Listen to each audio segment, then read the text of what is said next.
I have Irish twins, and I think they're a little bit harder than regular twins, because regular twins, yes, I know, and he's being a nightmare right now. Regular twins, they're usually like on a schedule, and there's so many, just having them a year apart is so much harder, because it just is, I think. I've talked to mothers with twins, and they're like, oh, I would not want Irish twins. I'd rather have twins because they're on the same schedule. They don't wake each other up. And because I just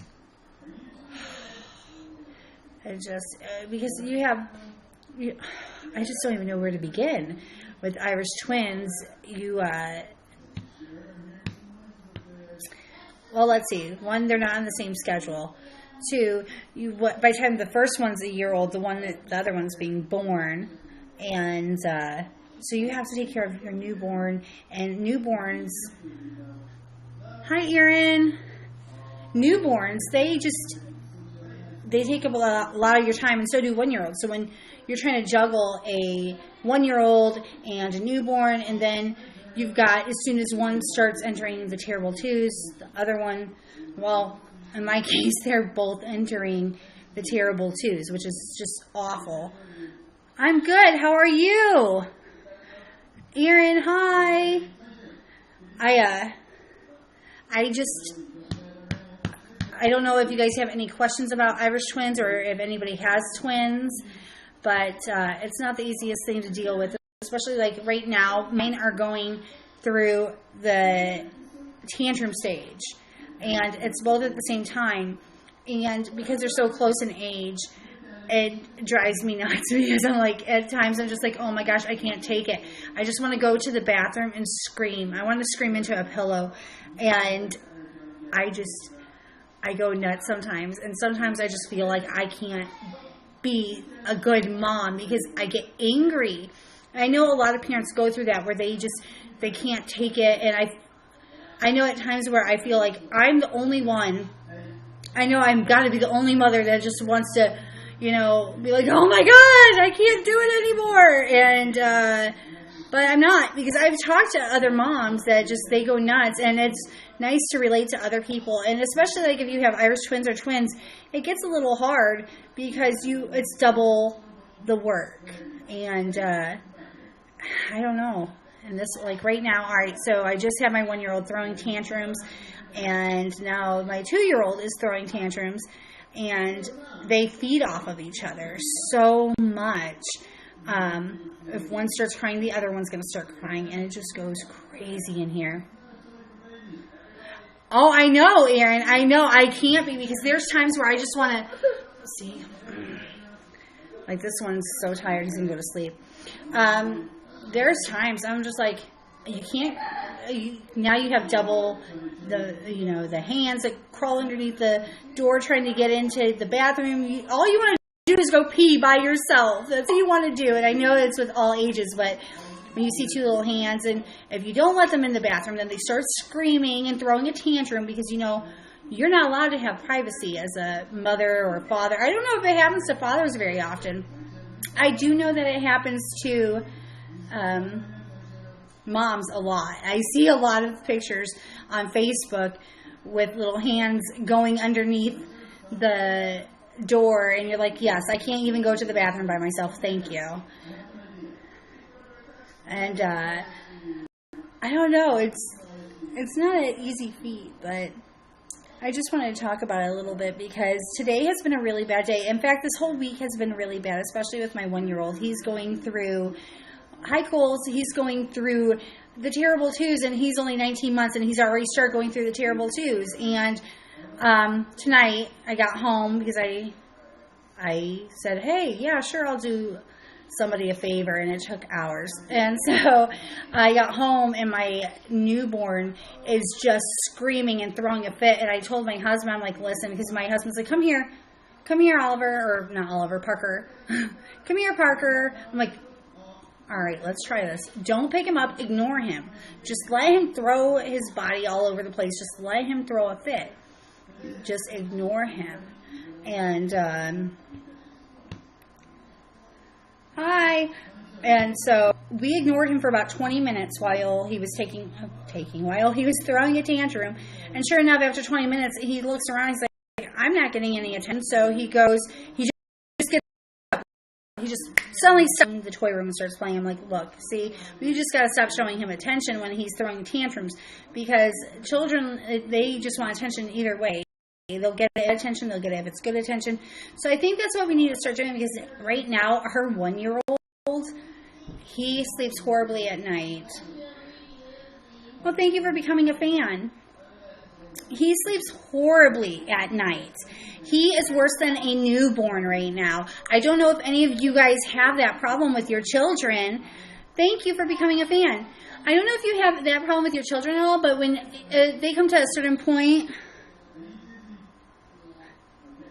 Oh, thank you so much. Hi. The thing is, it's been really hard this week because our 1-year-old, like I said, he is so bad and my 2-year-old. See, it's just hard. It was not planned to have twins at all. So thank you. It was not planned. I see you. I see you too. Yeah. I lost my train of thought. We discovered we were pregnant when he was 4 months old. When Oliver was 4 months old, we discovered I was pregnant while we were in Disney World. Because that's where all the magic happens. And it was a big shock. I was not excited at first. I'm like, how are we going to do this? They're going to be a year apart. In fact, they weren't even supposed to be Irish twins. Parker was supposed to be born in October, and he came early. And, hey, T-Life Daily Vlogs.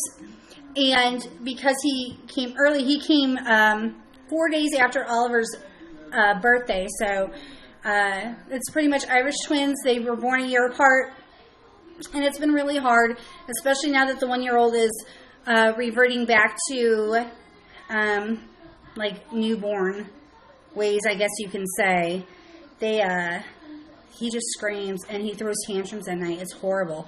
He throws tantrums. He will not go down. It takes us hours. What was it, 2 nights ago? He didn't go down to sleep until 5 in the morning because he was just hell-bent on staying up. He was fighting sleep. And then you have the 2-year-old that is trying to sleep. And right now they both sleep in our room, which is, by the way, don't do it. Do not let your kids sleep in your room. Because this one is stuck in our bed. We can't even get him out of our bed. And it's just horrible. And I learned my lesson with that. And with Parker, he sleeps in his crib. He refuses to sleep in the bed. But it's still really, really hard. And so we've been having a hard time. And then, of course, if one gets sick, the other one's going to get sick a lot faster, a lot sooner. Daddy's coming home with dinner in a minute, okay? And so, and we have 5 kids all together. So we have a lot of kids. And the older ones try to help out as much as they can. Like right now, this one's falling asleep. Let's see if I can show him to you guys. He's falling asleep. He's so tired. He won't let me put him down. He just got done throwing a tantrum, so he's probably out because of that. And it's just been a really hard week. They all get sick because the 1-year-old and the 2-year-old, much as I try to keep them from doing that, it's kind of hard to do because you can't have an eye on them 24 hours a day because, you're cleaning the house or, because I'm a stay-at-home mom. To do, and I have a lot on my plate, and so I can walk out of the room for a second, and that's another thing. That's double the cleaning when you have 2 toddlers running around. They sure do know how to make a mess. You would think by the end of the night that I would that I haven't cleaned my house ever. You would think that I just let my house stay trash, but it's just not the case. Like I cleaned my living room spotless, and I kid you not, the next morning, within an hour, it was trashed. It was trashed. Oh, no, and here we go again. This one's trying to sleep, and the 1-year-old has decided to come in and scream. He's going to throw another tantrum here soon, so I'm going to end this broadcast here very, very soon. But then we got to eat. We have too many kids. Way too many kids! I suggest you stop at 2, 3 max. Yes, please. Yes, stop. So you guys have 2 kids, and are you guys going to have another one? I don't know if that's Tyler or Jessica. Do you want... Let me see what's in here. And so, hey! Yeah, here you go, honey. Here you go. Alright, go watch TV. I swear I don't use my TV as a babysitter. I have all my kids in there right now. But I just wanted to say it's really hard having Irish twins. I don't know if you guys can relate at all. I feel like it's a bit harder. Right, exactly. Go do something else. Well, you know how it is. Hey, you guys do the same thing. I watched your broadcast and you do the same thing. Hey, no, I see. Go. No, as parents, you don't really get alone time with each other. You don't get, and it's really hard, especially when you have 2 babies. And I have all my kids sleeping in my room. Hi, drunk Pammy. I know, I just discovered this a few days ago. It's pretty, it's a pretty neat thing. I love it. I get a little too carried away. I like to go into everybody else's broadcasts and watch them, as I am not that entertaining right now. I have a child on me. It's really hard. You don't get, all right, so you have children, especially when they're younger and they're only a couple years apart, a couple years apart. They are so needy. You struggle to find time with your spouse or your partner, and it's so hard. And that, I mean, that can, like, me and Chris have struggled, and I mean, we've even had recent conversations, you know, like our intimacy has kind of fallen apart a little bit because we focus so much on the children that we just focus more on them than we do on our relationship, and that's not good either. But it's really hard to focus on your relationship when you have 5 children, 2 under the age of 2. You know, you have to... Right now we're setting up boundaries, and we're starting to set a schedule to where, like, okay, this is what we're going to do. Yes, and that's what I'm hoping for. Hey, Glenn! And that's what I'm hoping for. And I think it will happen. You know, it wasn't that hard until Parker came along. You know, he came just a year after Oliver. And that's when it started getting really hard. It was really... How are you doing? It got really hard when Parker came. We weren't expecting, well, on top of it, Parker was a premature baby, so we had to tend to him a lot more, and we still do, because when he gets sick, he gets really sick. Coolsville. Yeah, so, and yeah, he was in the NICU for 2 weeks. I went in, and what happened was because I got pregnant with Parker so soon after I had Oliver, and I had a C-section with Oliver. I got pregnant with Parker at 4 months when Oliver, and you just makes up all their names. I got pregnant when Oliver was 4 months old, and the doctor had told me that it was a very good possibility that my uterus could start tearing, and then if that were the case, I'd have to come in and get a C-section. Of course, I was hoping and praying that didn't happen, but one day I was cleaning, and I had these pains throughout my whole pregnancy. It's like round ligament pain, but like 10 times worse. This time it got so bad, I dropped the broom because I was sweeping. I dropped the broom, and I'm crawling with my phone. My stepson had to call my husband and my mother-in-law. My husband came home, and he rushed me to the hospital, and the nurses were like, oh, it's just appendicitis. It's just appendicitis. No, it's not appendicitis. And basically, my doctor's like, we got to take the baby now. And it was 5 weeks early. I mean, it wasn't too bad, but it was still early enough to where he ended up in the NICU. And it did end up that my uterus was rupturing. And so if I didn't go in and it ruptured, I could have died and the baby could have died. Yeah, it's okay. I mean, they came out good.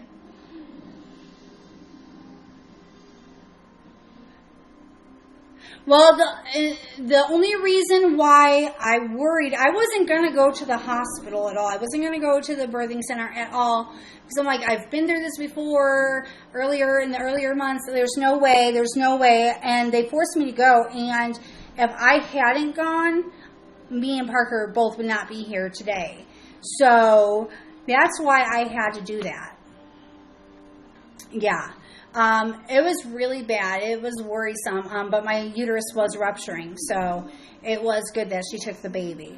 And so he was in the NICU for 2 weeks because of his breathing, and he wasn't eating, and and because of that, he's got an RSV. He gets infections easier, and they stay longer, and they're harder, and so it's really hard with Irish twins. Oh, were you? And look at how awesome you came out, Glenn. You came out awesome. So, hi. Yeah. So that's a little bit. I'll probably get on here some more on the parenting broadcast, and I'll talk more because I have lots of stories because I have lots of kids. But my husband's going to be home in a few minutes, and we're going to eat dinner. You want me to guest you?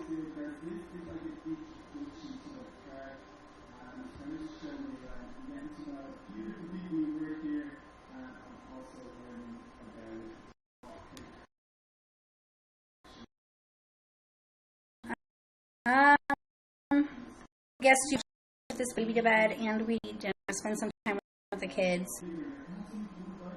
For the preemies, so that's got to be nice for you.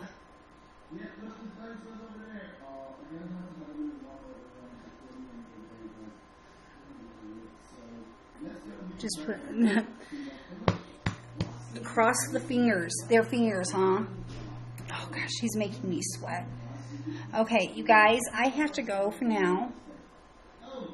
But if you guys, next time I broadcast on parenting, definitely jump in the queue and I can guess some of you guys, okay? No incubators. That's good, Glenn. That's good. Parker was not in an incubator. He was under, well, we'll just say he went tanning for quite a while. His jaundice was pretty bad. It was very worrisome. They were pretty high. They kept... I can probably guess you the next time because I have to take off here. My husband's going to be home any minute, and I have a 1-year-old running around right now, and I have to put this one down to sleep.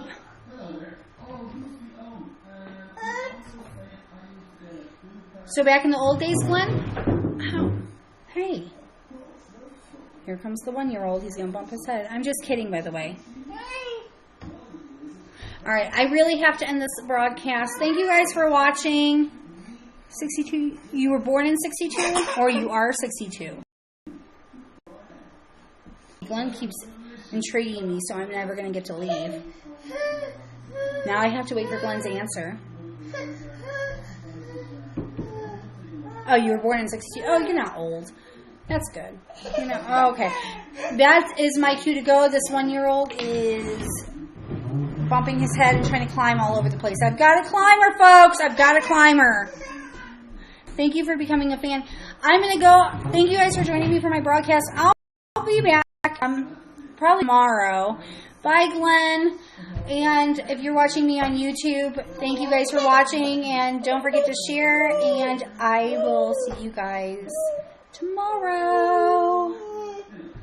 Bye, guys.